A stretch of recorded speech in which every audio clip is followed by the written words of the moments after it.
আমাদের প্রত্যেকের লাইফে কিছু মোমেন্ট আসে যা শুধু আমাদের চোখ নয় মন ছুঁয়ে যায়। সেই সাথে আমাদের লাইফে কিছু দিনও থাকে যেগুলো শুধু এক একটা দিন নয়, এক একটা অনুভূতির ডায়েরি। আজকে আমার সেই ছোটবেলাকার বান্ধবীটার বিয়ে। সত্যি সময় খুব দ্রুত চলে যায়, তাই না? মনে হয় সেই দিনও আমরা ট্যুর প্ল্যানিং, গসিপিং থেকে শুরু করে ছোট বয়সে যত রকম পাগলামি করা যায় সবকিছু করেছি। আর আজ আমার সেই পাগল বান্ধবীটার বিয়ে।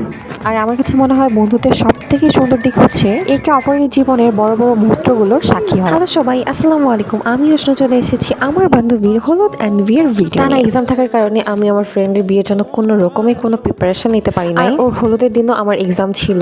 উইদাউট এনি প্রিপারেশন আমি ওর বিয়েতে অ্যাটেন্ড করেছিলাম। জাস্ট এক্সাম দিয়ে এসে কিছুক্ষণ রেস্ট নেওয়ার পরে আমি প্রোগ্রামে চলে যাই। আর গিয়ে দেখি অলমোস্ট প্রোগ্রাম শুরু হয়ে গিয়েছিল ততক্ষণে। সত্যি বলতে সেই দিন আমি এত পরিমাণে টায়ার্ড ছিলাম যে আমার এত সাউন্ডের মধ্যেও আমার প্রচুর পরিমাণে ঘুম আসছিল। আমি ওর হলুদের জন্য অনেক কিছু প্ল্যানিং করে রেখেছিলাম, বাট এক্সামের জন্য কোনো প্ল্যানিং সাকসেস হয়নি। শাড়ি, ব্লাউজ সব কিছু বানানো ছিল, বাট আমি কোনো রকম একটা শাড়ি পরে ওর হলুদে অ্যাটেন্ড করে ফেলছিলাম। পরের দিন সকালবেলা শুরু হয় আমার আরেক প্যারা। ওর জন্য গিফট কিনতে যাওয়ার ছিল, নিজেও কোনো প্রিপারেশন যেহেতু নেই সো ড্রেস চুড়ি কোনো কিছুই ঠিক করে কেনা ছিল না। আমি আমার ড্রেসের সাথে ম্যাচিং করে একটা কানের দুল খুঁজছিলাম, বাট এত ডিজাইনের কানের দুল পাচ্ছিলাম, শুধু আমার ড্রেসের সাথে কোনো কানের দুল ম্যাচিং হচ্ছিল না। আর এই কষ্টটা অনলি মেয়েরাই বুঝতে পারবে। এরপর নিজে কোনো রকম একটা কানের দুল নিয়ে দেন ওর জন্য গিফট কিনতে চলে গিয়েছিলাম। আর ওর গিফট কিনতে কিনতে আমার নিজের জন্য একটা জিনিস পছন্দ হয়ে গিয়েছিল।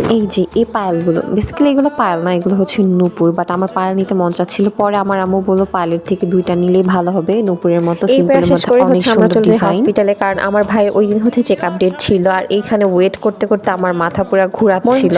দুনিয়ার সমস্ত কাজ ওর বিয়ের জন্যই আটকে ছিল। এরপর আমাদের ডক্টর দেখানো শেষ হয়, আমি বাসায় চলে আসি। আস্তে আস্তে তখন অলমোস্ট 1:30টার মতো বেজে গিয়েছিল। আর বাসায় এসেই আমি শাওয়ার নিয়ে রেডি হতে বসে যাই, কারণ অনেকটা দেরি হয়ে গিয়েছিল। এখন রেডি না হলে আমি মনে হয় বিয়েতেই যেতে পারবো না। আর এইদিকে ওকে আমার পার্লার নিয়ে যাওয়ার কথা ছিল, বাট আমার নিজে যেহেতু দেরি হয়ে গেছে এই কাজটা আমি করতে পারিনি, বিধে ও আমার উপর অনেক বেশি রেগেছিল। যাই হোক, সিম্পলের মধ্যে একটু করে মেকআপ নিচ্ছিলাম। আমার মনে হচ্ছিল যে কতক্ষণে আমি ওকে দেখবো বিয়ের লুকে। আমি সেদিন এই সুন্দর অর্গানজা ড্রেসটা পরেছিলাম। এই ড্রেসটার কালারটা এত সুন্দর ছিল, জানি না ক্যামেরাতে কতটা বোঝা যাচ্ছে। ফাইনালি আমি ওকে দেখতে পেলাম। মাশাআল্লাহ, এত বেশি সুন্দর লাগতেছিল। মাশাআল্লাহ মাশাআল্লাহ মাশাআল্লাহ, সবাই মাশাআল্লাহ বলে যাবেন। আমার সাথে তখনও পর্যন্ত প্রচুর পরিমাণে রেগে ছিল, আমার সাথে কথাই বলবে না আমি কেন লেট করে গিয়েছি। এই এত সবকিছুর মধ্যে বিয়ে, খাওয়া দাওয়া সবকিছু কমপ্লিট হয়ে যায়, আমি কোনো কিছুরই আর ক্লিপস নিই নেই, কারণ ওই দিন আমার অনেক বেশি খারাপ লাগতেছিল, কান্না আসতেছিল, প্লাস ও অনেক কান্না করছিল। সব মুহূর্তে ক্যামেরা অন করে রাখা যায় না, কিছু মোমেন্ট আছে একান্তই পার্সোনাল থাকে। কুরিয়ার সার্ভিস অফিস থেকে ফোন দেয়, আমার একটা পার্সেল চলে আসছে। দেন আমি ওই পার্সেলটা বাসাতে নিয়ে আসি।